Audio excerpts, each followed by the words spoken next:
Good morning. Good morning, good morning. Okay, this is going to be one of those where I'll feel like one of those turning things, but good morning. I am in, 4.5 months in, which has felt, they call them kind of commissioner years. So every time I talk to my mom on FaceTime at night with the girls, she's just like, wow. And I'm like, So it's been just a wonderful, wonderful introduction. I think the thing that I noticed the most about Tennessee and what I've been, I would say, just deeply moved by is that everywhere I go, when I'm meeting someone, the first question they ask is usually like, oh, how do you like Tennessee? And then the second is, how are your kids adjusting? I talk a lot about my girls. They're the most important thing in my very, very small little world. But the fact that people talk about family and kids and that that is a priority is something that is unique to this state. It's not something that I've experienced anywhere else. I usually start, and I will always start talking about my mom because I love my mom. And she was a 37-year vet teacher. Retired now as soon as my older daughter was born. She was like, and here I stop. I found the most important child in the world, and her name is Eleanor, and no other child can possibly exist. But I start talking about her because she's the reason I'm in education, and my sister's a teacher, a middle school math teacher. I married an educator, my sister married an educator, and most of my mom's siblings and their spouses are also educators. So it is a family tradition. And I don't know if I would be in education if she wasn't my mom. So I talk a lot about, I was 6 weeks old, she's a single parent for most of my upbringing. And so at 6 weeks, her first story about me is, I don't remember the first 6 weeks. It was kind of a disaster. And I was like, I get that. After I had Ellie, I was like, I get that. But she brought me to work because she had to go back to work and put me in the closet in her classroom because she said, my kids aren't going to have a long-term sub. And I need to get back to work, and we're still figuring out daycare. And it was a while ago, so that was still allowed. And that's what she did. And so I said, my first time in a classroom was at 6 weeks old. And that's just how she had raised me for years. And so she taught summer school for most of my upbringing. And part of my grandfather came from a pretty traditional Quaker family in Pennsylvania. And it was, you work hard, you pull up yourself by your own bootstraps, and you treat everyone the way that they should be treated, period. That was it. And so she said, you work hard. There's no such thing as a summer break, which, hard words for a small child. But I went to summer school with her every single summer. And she taught in this area, Del Paso Heights Elementary, which was in the north area of my hometown of Sacramento. Very, very different than the school that she eventually moved me to. It was rich in a lot of things. It was not rich in money. And when I had the opportunity to go into her classroom, especially in 4th grade, that's when she told me a little bit more about the achievement gap. My best friends at her school, and they were my best friends summer after summer after summer, they were still learning phonics in 3rd and 4th grade. She looped with them 4th, 5th, and 6th, and I was reading chapter books because I was lucky enough to have an educator as a parent. And those experiences with her students who were smart and remarkable and wonderful, but just didn't have access to the same opportunities that I was so fortunate to have access to, stuck with me. And she told me year after year the same thing she told my sister, which is you have a responsibility to your friends, you have a responsibility to your community, and you have a responsibility to the other children in this country. And the best thing you can do is be a teacher. She was the best salesman ever of education. And she tells my little girls every night, like, well, you can be a teacher, don't forget. My daughter wants to be lots of things. She wants to be a dinosaur vet. Tragic. we had to explain some things. So we said there's large animals, and she's like, dinosaurs, because they sound like they're stuffed up all the time. And I was like, oh, bless your heart, Ellie, but it's not going to happen for you. Or she wants to be a ninja warrior superhero that doesn't wear a dress, like very specific. My little daughter wants to be in the movies, so they're very different. But my mom said, you can do all of that. You can be a theater teacher. You could be a science teacher. You can be, so it's always whatever, teacher. And then my dad's in the background just shaking his head going, Kathy, Kathy, Kathy. But that's my mom.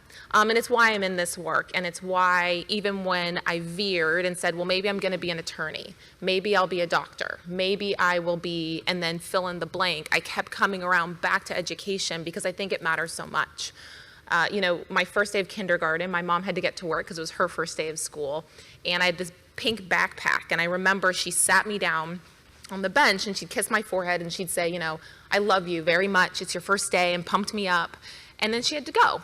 because she had to go see her kids. And I remember vividly Miss McDonald, who was my kindergarten teacher. She taught for 1 year, and then was starting her family. And I remember her coming out of the door and sitting next to me on that very first day of kindergarten when you're scared and you're a little bit alone and you're not quite sure what's about to happen. And she sat down and she said, "I think you're going to be great. Do you want to come help me?" And she brought me into her classroom and I got to stack the books. And it was such a small gesture, but it's what our teachers do every day. They recognize the unique and special things about all of our students individually, and they offer just one thing, even just one thing in a day. You're special. I believe in you. You're smart. And that makes all the difference. Miss McDonald ended up living on the other side of the fence, which, I don't know if I was lucky or she was lucky or we were both lucky, but I see her probably 6 or 7 times a year. And it is a really special thing to see her and have her talk about what it was like to teach kindergarten when I became a principal, or for her to see me go from being that little 4-year-old, because it was, again, a long time ago, you could start kindergarten at 4, but be a little 4-year-old and then become the commissioner in Tennessee. There's something really magical about education that if you're not in it, you just don't get. You don't get that idea of being able to see your students go from little kids to adults and then have their own kids in schools. You don't get to see what my mom sees, which is her students who write her constantly, 15, 20, 30 years later, and say, "You did this and it made such a difference for me." I'm just starting to get that with my students in Baltimore who now have 2nd, 3rd, and 4th graders in the system. And they say things like, "Miss Lee," because I used to be Miss Lee, "it was so important that you did a home visit for me every year, that you saw where I lived, that you met my family, that you cared about me as a person, and I'm doing the same thing." Lawrence is in Ohio, and he is building new homes for children who are homeless because he was. And he feels like he can do something different. And what I know about this group, and what I think JC has been just phenomenal about in talking about all of you, is that at the end of the day, teachers are leaders. They are leaders. They lead their classrooms, they lead their communities, they lead their schools. And the people in this room embody that so deeply. And right now in Tennessee, it is more important than ever that we have our educators as leaders saying what it is that you need, what it is that you want, what it is that's going to impact your classrooms each and every day. Because we can't do that from a building in Nashville. It's just not possible to understand every school community and every child the way that you do every day. We've got to have educators who advocate for their children, who stand up and say, "This is the funding that we need. These are the resources that we need. This is the support. This is the professional development." I've been very, very lucky and honored to read 25,539 educator responses from the survey this year. Read every single one. We've had over 4,000 responses to the updated strategic planning document that I hope you continue to provide feedback on. I read every single one of the teacher responses because it is the best way to understand what is happening in our schools and our communities like no other. Because schools and our children represent what's happening in our state. They are the embodiment of how we raise our children, how we think about our community, and where we want to go.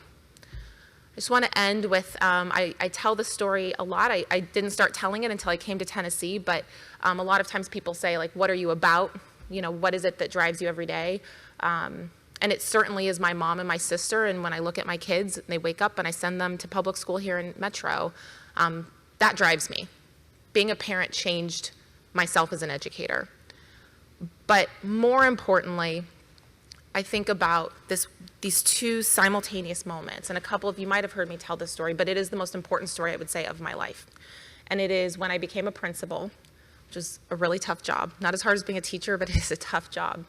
And I said the most important thing that I can do is meet every single family, because that's what I did as a teacher, and it mattered so much to my kids. And so when I was becoming a principal, I met with every family, and I sat down with this woman named Deshawn. And she had a little 4-year-old named Sean, little Sean. He is my favorite, I will say that. I know we're not supposed to have favorites, but Sean is my favorite student. And it's okay, he was little, and now he's big. It makes me sad. But to Sean, I said, what do you want for Sean? And she said what parents say. We all say, we want our child to be happy, safe, healthy, successful, whatever that might mean. And then Deshawn got very, very quiet. And she took a step back and she said, I didn't go to college. I didn't graduate from high school. But I want more for my Sean. I think he can be somebody. And I don't know how to give that to him. But I think that you can. I think that the school can. So I'm giving you my baby. And I was a very, very young principal. I understood the magnitude of what she was saying. I understood the gravitas and the importance. But I wasn't yet a parent. I was still learning how to be an educator, how to be a principal.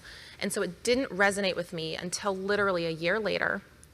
I'm sitting, it was my first year as a principal, and we decided this is the year we should have a baby. False. But we were sitting in delivery room, and my older daughter's adopted. And her birth mom is named Sam, who is angel sent from heaven for my family and I, and we are thankful for her every day. And my husband went to go get her whatever she wanted.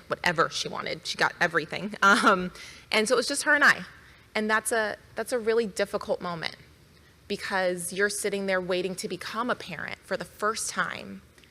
And she was waiting to not be a parent. And I just remember her sitting there and she rubbed her belly and she said, Penny, I love this baby. I love this baby. And I want her to have everything in the world. And I can't give that to her right now. But I think that you and Paul can. And so I'm giving you my baby. And in that moment, becoming a parent, the first thing I thought was that Deshawn said the exact same thing to me a year before when she was talking about giving Sean to the school every day. So when I think about educators and I think about teachers, I think about our parents who pack up their kids, their lunches, their backpacks, their homework. They put them in buses and cars and scooters and they walk and drive and they drop their children off every day at the front door and they give us their babies.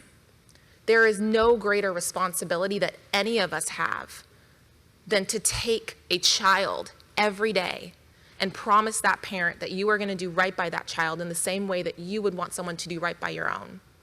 The privilege, the responsibility, the stress, the joy, it's all there.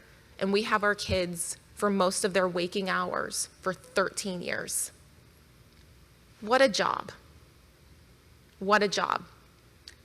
And so for the rest of my life, the picture that I have in my office is a picture of my little Ellie sitting on a chair with my little Sean as he reads her a book that first year of kindergarten. Because it reminds me that my responsibility is to treat and love the children that I'm responsible for as my own. Because our parents every day give us their babies. And so there's lots of things we can talk about policy, there are a lot of things we can talk about practice, and I want to get into even more classrooms, just over 200 so far. And there's so many joys and celebrations that I see in your work every single day, and I cannot wait to talk about it. But at the end of the day, I understand that my ultimate responsibility is for every single one of those children who walk through the doors and the promise we make to families to provide them with an education and to ensure that at the end of the day, they get their children back. And that matters deeply. So if you want to know anything about me, it's that story. It's Sean and Ellie. That's what I'm about every day when I wake up. It's what I'm about every night when I go to bed. I am so grateful for the work that you do. It is so hard. It is so hard, and it's gotten harder and harder and harder every year. What I ask and what I hope is that you continue to send feedback. I get dozens and dozens and dozens of emails and calls every week. Please continue to send the feedback. Please continue to tell us how we can do better and more right by our kids. It matters deeply. And I cannot wait to get in your classrooms. It is the highlight of my week every day. Thursdays, I go into schools. There's nothing better than to see what's happening between our educators and our children. You are the reason we have a strong and getting stronger and stronger public education system in this state. I am behind you, and I'm very deeply grateful. So thank you so much for your time this morning. I really appreciate it.